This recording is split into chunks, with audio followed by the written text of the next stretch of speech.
Here are several people in Montreal earlier today waiting in the cold to get their hands on the latest copy of Charlie Hebdo. The satirical magazine hit a few newsstands across the country today. The new edition is being called the Survivor's Issue. It features a crying prophet, Muhammad, on the cover holding a sign that reads, "Je suis Charlie." 1,500 copies are being distributed in Canada. They're expected to go quickly. Many of them arriving only this afternoon. The Charlie Hebdo cover, once again depicting the prophet, has drawn strong condemnation and even threats from some corners of the Muslim world. But that response has not been uniform, certainly, from everyone who practices the religion. To talk about the reaction to the latest publication, I'm joined by Safwan Chowdhury.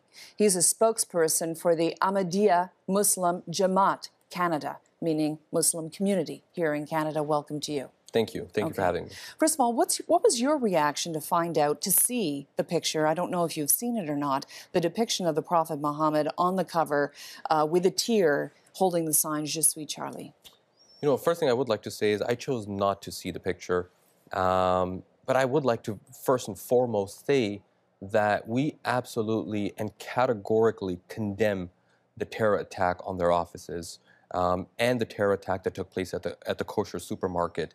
And the saddest part is that it was carried out in the name of Islam, which the truth is that that had nothing to do with the religion of Islam. Now, as far as the cover is concerned, I think it's a well-known fact that for all Muslims, no matter where in the world you live in, what specific denomination you're part of, we all hold Prophet Muhammad very dear and near our heart. So is there a sense of grief with this cover? Absolutely. Although our response, the Ahmadiyya Muslim community's response, is precisely that which was the practice of Prophet Muhammad himself when he was ridiculed or mocked, which is to turn for prayers. So today what we decided is we're holding a world peace prayer across Canada in all of our mosques from Newfoundland to Victoria, British Columbia, and as today being Friday, which is the holiest day of the week in the Muslim week, all the imams are instructing their congregation to turn to God to ask for peace, because that is exactly what Prophet Muhammad did, and that's how he reacted to ridicule. Do you think this is ridicule of the Prophet Muhammad in this case? Look, in Islam, it is very clearly stated that we don't draw images or do anything that is considered an insult.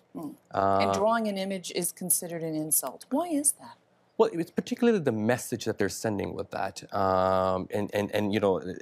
My understanding is the cartoonist said that, yes, this is me drawing Prophet Muhammad when asked. And in Islam, Prophet Muhammad is a source of guide, a source of perfection, a source of, his example is very near and dear to us. So when someone so sacred, someone who's been such a guide for peace and harmony and represents love is being ridiculed, it does hurt and it does hit home. But that said, I think our response is what's more important in how we respond to these. And I think within that same love, we have to respond like he did, which is with prayer. And will be our response. In addition to that, we're holding some programs across Canada to educate and inform our fellow neighbors who he was, what his character was truly like, and answer their questions. Do you think that Charlie Hebdo should have the right to do this? You know what? I think as far as their choice to do it, absolutely. I don't. We're not looking to take away their right to do it. But the question really comes down to, as we live in a society, in a world where we're constantly, unanimously, and agree that we're striving towards peace and harmony, whether it's interfaith harmony, inter-society harmony, it is almost questioned that was the decision to print this done with that in mind? Did they actually think that this is going to lead to more peace or create more divides? And most importantly, is it going to play into the hands of those same extremists that use this type of rhetoric as their propaganda and try to portray as, see, we told you the West is printing all these millions of copies defaming the Prophet and using it as their radicalization tactic. So I think it's important that we stand united. and that we don't play into the hands of those same people that carried out those heinous attacks. On the other hand, if they hadn't, it would send a message also. They were afraid to send a message that they were afraid. And Luz, even today, at the funeral of Sharb, the editor-in-chief who was gunned down, in the name of Islam, that's what they said when they walked in, and asked for him before they shot him. He said that essentially that you can't be afraid to take a stand in the face of that kind of violence. You know, you brought up a great example that how should they have responded. I'll give you a small example, and I'll actually give it from the life of Prophet Muhammad. It's a really well-known incident where whenever he would walk down a certain street, which he would take regularly, a lady would throw garbage on him every day. A few days went by, and he was walking down the street, and he realized that she didn't throw the garbage. So he went in to actually check up on her to find out that she had fallen ill. And he decided to pray for her. Again, that's what he decided will be his response. And, you know, later the story goes on and it becomes more beautiful. But our point is that if the message they were trying to send was that the most appropriate message, especially when we're seeing a lot of rift and drift becoming and divides becoming in society. You know, I think almost all Muslim communities unanimously condemned the attack. We were one of the first few to do it. And to be able to publish more cartoons almost feels like it's more provoking.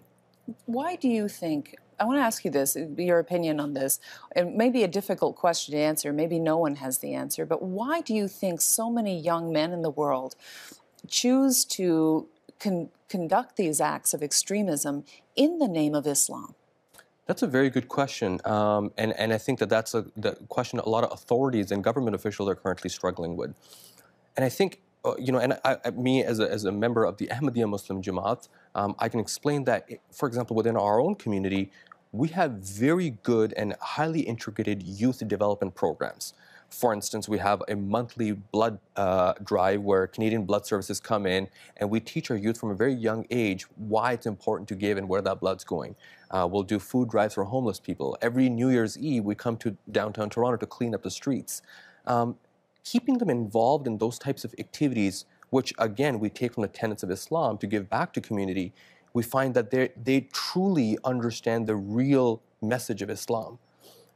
Where we see these, you know, radicalized individuals, and when we see these actions, they're so contradictory to the teaching of Islam, which becomes so obvious that there's some political issues involved here. There's some, whether it's geopolitical or whether it's socio-political, and whether it's territory that they're trying to win, and they need more reinforcement to come and join them.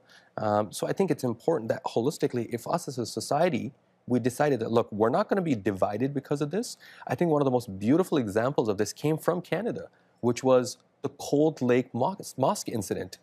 You know, unfortunately, after the horrible terrorist attack in Ottawa, which again we condemned, one of the mosques in Cold Lake was vandalized, and it was Canadians who came and cleaned it up and said that you're welcome here. This is your home. I think that type of a message immediately shuts down any terror group or anybody looking to divide our society, that we're united. And whether it is Muslim or Christian or Jewish or somebody of no faith, that we're Canada as a whole, and we're a world as a whole, and we look out for each other's sentiments.